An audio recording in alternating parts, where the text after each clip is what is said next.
حمدا و صلاۃ و سلام اما بعد اللہ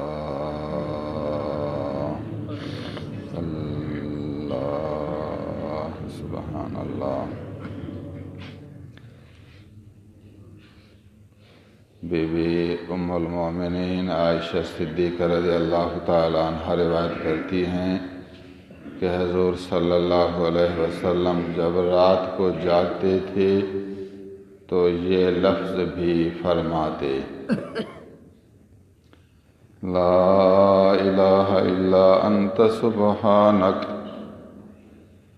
سبحانک اللہم وبحمدک استغفرک لذنبی واسألک رحمتک اللہم زدنی علما ولا تزغ قلبی بعد اذ ہدیتنی وہب لی من لدنک رحمہ انک انت الوہاب۔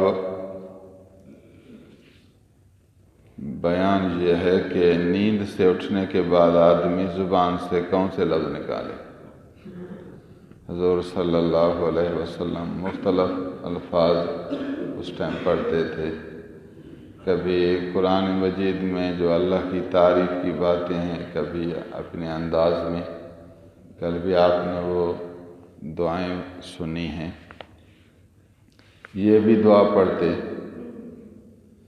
مقرر نہیں ہوتا تھا، جو اللہ کی تعریف سامنے آتی تعریف کرتے تھے۔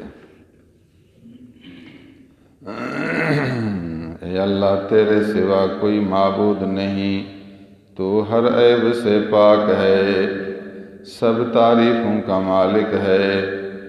میں تجھ سے اپنی خطاؤں کی معافی مانگتا ہوں، تیری رحمت مانگتا ہوں۔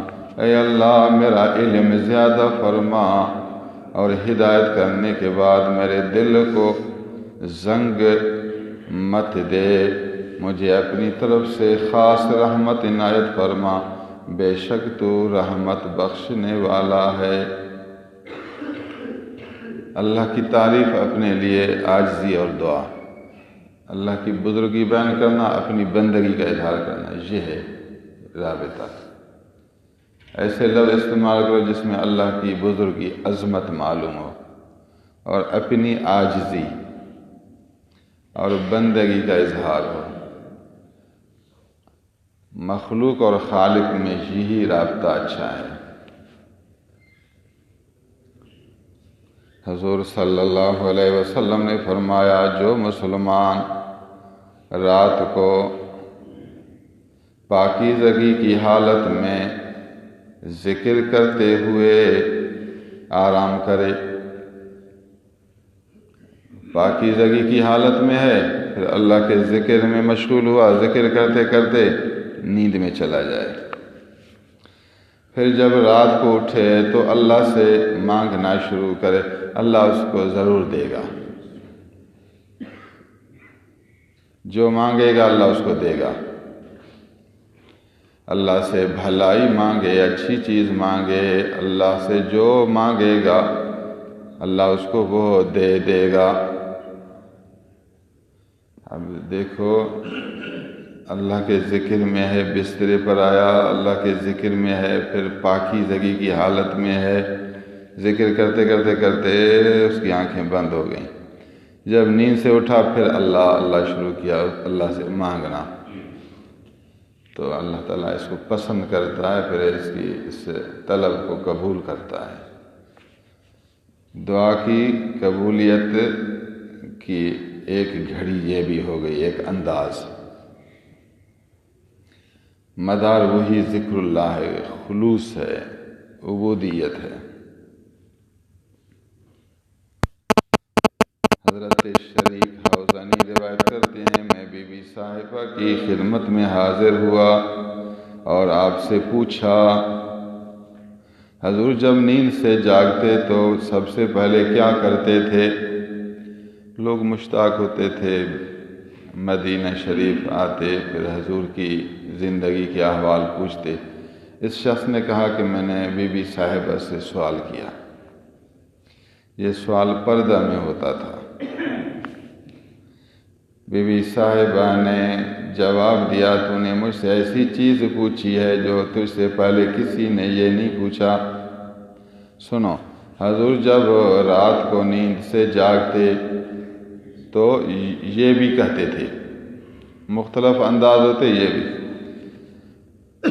اللہ اکبر اللہ اکبر اللہ اکبر اللہ اکبر، بس کہتے رہتے 10 دفعہ، الحمدللہ الحمدللہ الحمدللہ الحمدللہ 10 دفعہ، سبحان اللہ و بحمدہ سبحان اللہ و بحمدہ سبحان اللہ و بحمدہ 10 دفعہ، سبحان الملک القدوس سبحان الملک القدوس سبحان الملک القدوس 10 دفعہ، استغفر اللہ استغفر اللہ استغفر اللہ استغفر اللہ 10 دفعہ، لا الہ الا اللہ لا الہ الا اللہ لا الہ الا اللہ 10 دفعہ،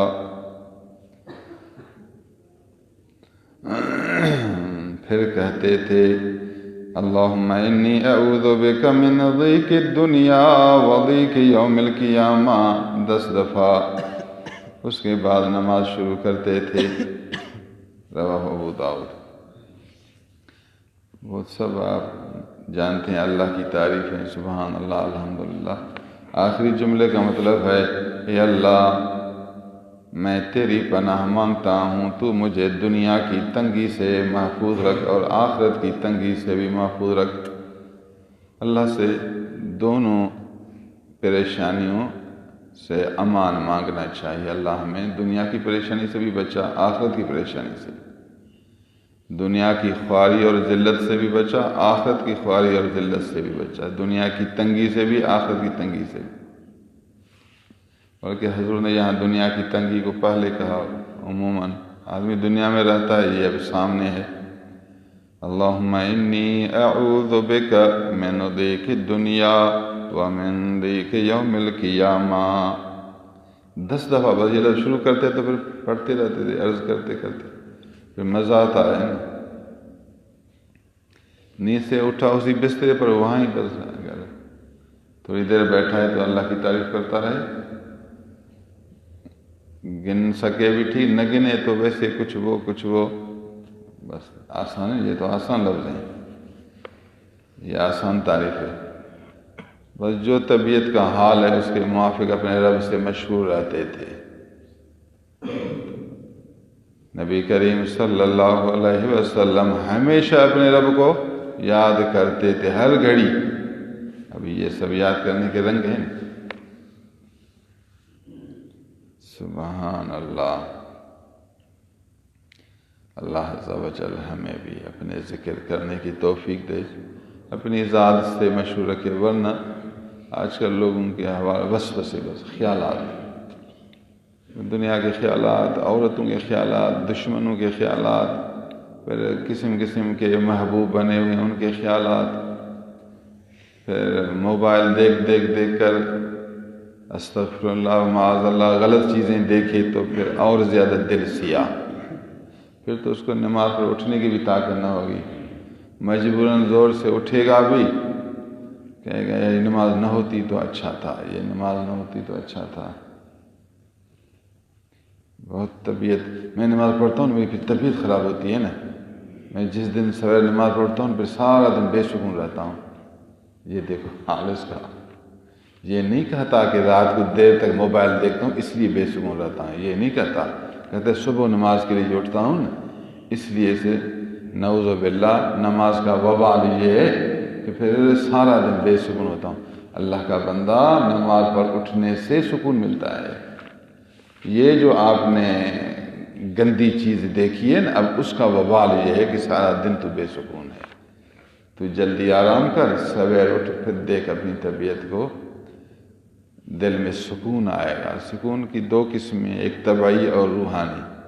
اگر طبعی ضروریات آدمی پوری کرے پھر بھی اگر روح کو نور نہ ملا نا، پھر بھی خوشی پیدا نہیں ہوتی۔ روح کا انتظام کرے، طبیعت کا خیال اگر نہیں رکھے گا پھر بھی طبیعت بے قرار ہوتی ہے خدا کے نظام کے موافق۔ روح کی بے سکونی زیادہ خراب ہے طبعی بے سکونی سے۔ تاہم آپ دونوں چیزوں کا خیال رکھیں، بدنی جسمانی تقاضا بھی پورے کریں اور روحانی تقاضا بھی پورے کریں۔ ایک صحابی سویر اٹھتا تھا، دوسرے صحابی نے کہا اس کو نیند کرو نیند کرو،